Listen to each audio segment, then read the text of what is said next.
ধর্ম ও ভক্তির পথ কখনো সহজ হয় না। ইতিহাসে এমন অনেক উদাহরণ আছে যেখানে নিষ্ঠা ও বিশ্বাসই শেষ পর্যন্ত অজেয় হয়ে উঠেছে। আজ আমরা এমনই এক অবতারের গল্প শুনব, যিনি এলেন এক ভক্ত শিশুকে রক্ষা করতে এবং অন্যায়ের অবসান ঘটাতে। এটি হল নরসিংহ অবতারের সেই চিরস্মরণীয় কাহিনী। অনেক যুগ আগে দানবরাজ হিরণ্যকশিপ ভয়ঙ্কর তপস্যার মাধ্যমে ব্রহ্মার কাছ থেকে এক আশীর্বাদ লাভ করেন। তিনি না মানুষ, না দেবতা, না প্রাণী দ্বারা মারা যাবেন, না দিনে, না রাতে, না ঘরে, না বাইরে, না অস্ত্র, না শস্ত্র দিয়ে, না মাটি, না আকাশে।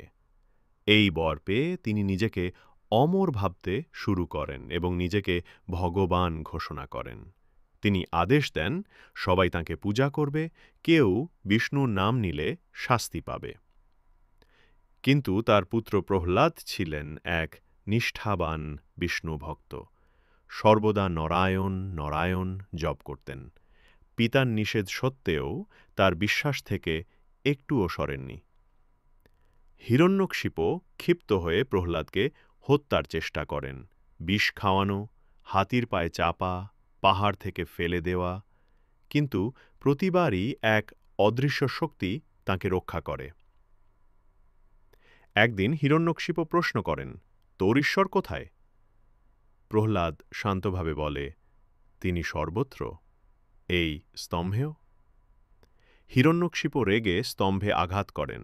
তখনই তা ফেটে বেরিয়ে আসেন নরসিংহ, ভগবান বিষ্ণুর মানব সিংহরূপ। সন্ধ্যায় রাজপ্রাসাদের দ্বারে নিজের উরুর ওপর বসিয়ে নখ দিয়ে হিরণ্যকশিপকে বধ করেন, বরের সব শর্ত লঙ্ঘন না করেই।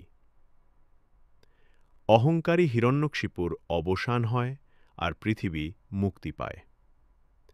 পরে নরসিংহ দেবতা প্রহ্লাদের ভক্তিতে প্রসন্ন হন এবং আশ্বাস দেন, যতদিন ভক্ত থাকবে তিনি রক্ষা করবেন। এইভাবেই নরসিংহ অবতার প্রহ্লাদকে রক্ষা করেন ও ধর্ম প্রতিষ্ঠা করেন। নরসিংহ অবতারের আবির্ভাব কেবল এক অত্যাচারীর পতন নয়, এটি এক চিরন্তন বার্তা। ভক্তি যদি নিঃস্বার্থ ও অকল্পনীয় স্থিরতায় পূর্ণ হয়, তবে সৃষ্টিকর্তা নিজেই আবির্ভূত হন তার ভক্তের রক্ষায়। প্রহ্লাদের মতো বিশ্বাসী দেখায়, সত্য ও ধর্মের পথেই শেষ জয়।